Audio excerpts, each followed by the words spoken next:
नमस्कार केमन आছেন সবাই শেয়ার গৃহকোণে সকলকে স্বাগত। आज बुधवार 5ই জুন। आज হলো আমার বাপের বাড়ির পাশে মানে আমাদের বাড়ির পাশেই কালী পুজো। এটাকে ফলাহারিণী কালী পুজো বলে, জ্যৈষ্ঠ মাসে অমাবস্যাতে হয়। তোমরা অনেকেই জানো যে আমার হাজব্যান্ড চাকরির সূত্রে রায়গঞ্জে এখন থাকছে, তো আমিও সেখানেই একটু ঘুরতে এসেছি ওর কাছে।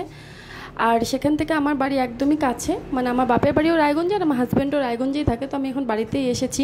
আর এই পুজোটার প্রতি ছোটোর থেকেই প্রচুর ভালোবাসা, কারণ আমরা ছোটোর থেকেই দেখে এসেছি যে এই পুজোটা হয়। খুব আনন্দ হতো ছোটোবেলায়, খুব মজা করতাম ছোটোর থেকেই।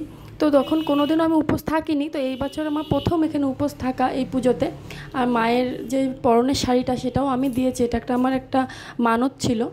আর এখানে দেখো রান্না হচ্ছে মায়ের ভোগের প্রসাদ। তো এই যে মায়ের যে প্রসাদ রান্না করছে কাকিমাটা, ওনাকে আমি বললাম যে আমি কিছু হেল্প করবো নাকি। কাকিমা বললো না তুমি করতে পারবে না, কারণ আমার দীক্ষা নেওয়া নেই সেই জন্য।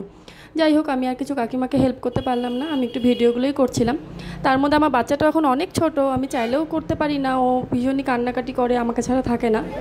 এইদিকে হলো মন্দির সাজানোর কাজ চলছে, আর এদিকে ভোগের প্রসাদও রান্না হয়ে গেছে। এখন ভোগের সব রান্না সাজিয়ে দিবে, লুচি, সুজি, খিচুড়ি, ঘাটি তরকারি, 5 রকম ভাজা, পায়েস, নাড়ু, মুরকি এগুলো হয়েছে। ততক্ষণ এগুলো সাজাক, আর আমি ততক্ষণ রেডি হইনি, কারণ ঠাকুর আসলে বরণ করতে হবে।